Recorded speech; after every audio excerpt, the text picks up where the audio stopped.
जय मां लक्ष्मी साथियों। जब भी कोई साधक पूरी श्रद्धा और निष्ठा से मां लक्ष्मी की आराधना करता है या उनकी व्रत कथा को मन लगाकर सुनता है, तो माता शीघ्र ही प्रसन्न होकर अपनी कृपा बरसाती हैं।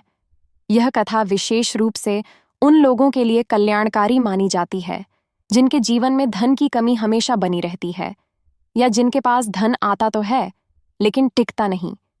जिन घरों में आए दिन कलह, चिंता और असंतोष का वातावरण रहता है, अथवा वे लोग जो निरंतर कठिन परिश्रम करते हैं पर भाग्य उनका साथ नहीं देता, ऐसे सभी भक्तों के लिए यह व्रत वरदान समान है। सच्चे भाव से कथा सुनने या पूजा करने पर मां लक्ष्मी भक्तों को निराश नहीं करती। कहा भी गया है, जो भी मां से सच्चे मन से कुछ मांगता है वह कभी खाली हाथ नहीं लौटता। इसलिए आप सभी से निवेदन है कि कमेंट में जय मां लक्ष्मी अवश्य लिखें और माता की कृपा के अधिकारी बने। अब आइए प्रारंभ करते हैं मां लक्ष्मी की यह पावन कथा। महालक्ष्मी व्रत कथा। हिंदू धर्म में गज लक्ष्मी व्रत यानी महालक्ष्मी व्रत का विशेष महत्व है। भाद्रपद शुक्ल अष्टमी के दिन से यह व्रत शुरू होता है और 16 दिन तक यह व्रत किया जाता है। इस व्रत में मां लक्ष्मी का पूजन किया जाता है। इस व्रत को करने से सुख, समृद्धि और धन की प्राप्ति होती है।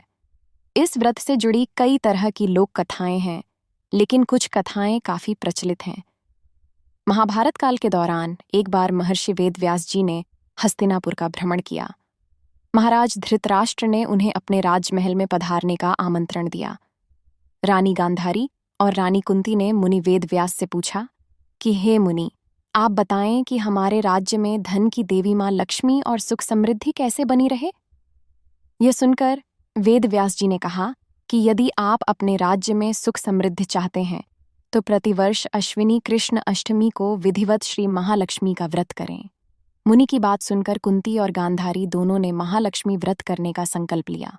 रानी गांधारी ने अपने राजमहल के आंगन में 100 पुत्रों की मदद से विशालकाय गज का निर्माण करवाया और नगर की सभी स्त्रियों को पूजन के लिए आमंत्रित किया, परंतु रानी कुंती को निमंत्रण नहीं भेजा। जब सभी महिलाएं गांधारी के राजमहल पूजन के लिए जाने लगीं, तो कुंती उदास हो गई। माता को दुखी देखकर पांचों पांडवों ने पूछा कि माता, आप उदास क्यों हैं? तब कुंती ने सारी बात बता दी। इस पर अर्जुन ने कहा कि माता, आप महालक्ष्मी पूजन की तैयारी कीजिए, मैं आपके लिए हाथी लेकर आता हूं। ऐसा कहकर अर्जुन इंद्र के पास गए और इंद्रलोक से अपनी माता के लिए ऐरावत हाथी लेकर आए। जब नगर की महिलाओं को पता चला कि रानी कुंती के महल में स्वर्ग से ऐरावत हाथी आया है, तो सारे नगर में शोर मच गया। हाथी को देखने के लिए पूरा नगर एकत्र हो गया और सभी विवाहित महिलाओं ने विधि विधान से महालक्ष्मी का पूजन किया। पौराणिक मान्यता है कि इस व्रत की कहानी को 16 बार कहा जाता है और हर चीज या पूजन सामग्री 16 बार चढ़ाई जाती है। महालक्ष्मी दूसरी पौराणिक कथा। पौराणिक कथानुसार प्राचीन काल में एक बार एक गांव में गरीब ब्राह्मण रहता था। वह भगवान विष्णु का परम भक्त था।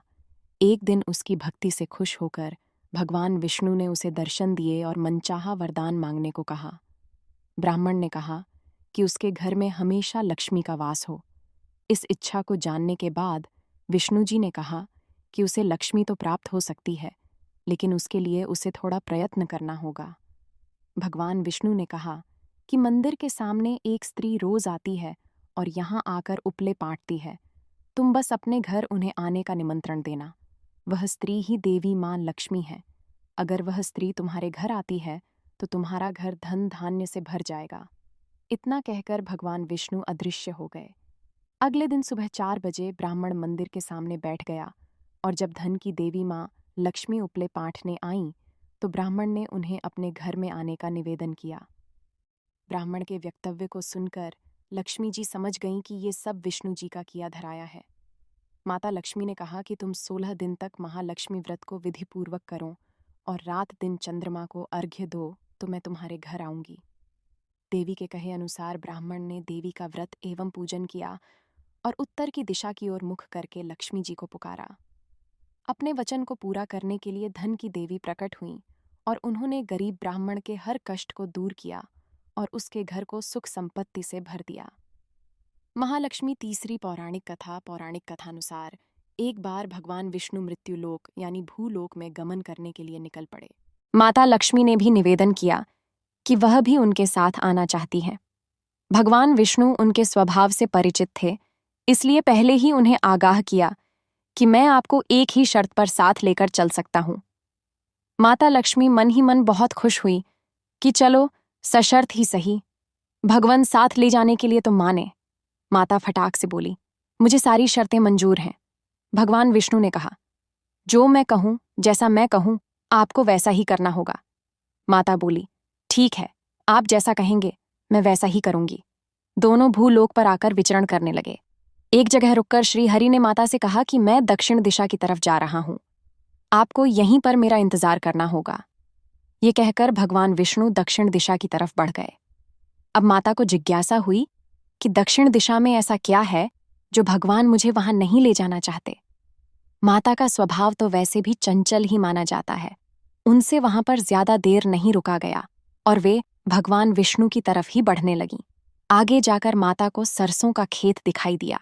उसकी सुंदरता ने माता का मन मोह लिया। वे फूलों को तोड़कर अपना श्रृंगार करने लगीं। इसके बाद वे कुछ ही दूर आगे बढ़ी थीं कि गन्ने के खेत उन्हें दिखाई दिए। उन्हें गन्ना चूसने की इच्छा हुई तो गन्ने तोड़कर उन्हें चूसने लगी कि भगवान विष्णु वापस आ गए। सरसों के फूलों से सजी माता लक्ष्मी को गन्ना चूसते हुए देखकर भगवान विष्णु उन पर क्रोधित हो गए। भगवान ने कहा कि आपने शर्त का उल्लंघन किया है। मैंने आपको वहां रोकने के लिए कहा था, लेकिन आप नहीं रुकी और यहाँ किसान के खेतों से फूल व गन्ने तोड़कर आपने अपराध किया है। इसकी आपको सजा मिलेगी। भगवान विष्णु ने माता लक्ष्मी को 12 वर्ष तक किसान की सेवा करने का शाप दे दिया और स्वयं क्षीर सागर गमन कर गए। अब विवश माता लक्ष्मी को किसान के घर रहना पड़ा। एक दिन माता लक्ष्मी ने किसान की पत्नी को देवी लक्ष्मी की प्रतिमा की पूजा करने को कहा और बोला कि इससे तुम जो भी मांगोगी तुम्हें मिलेगा।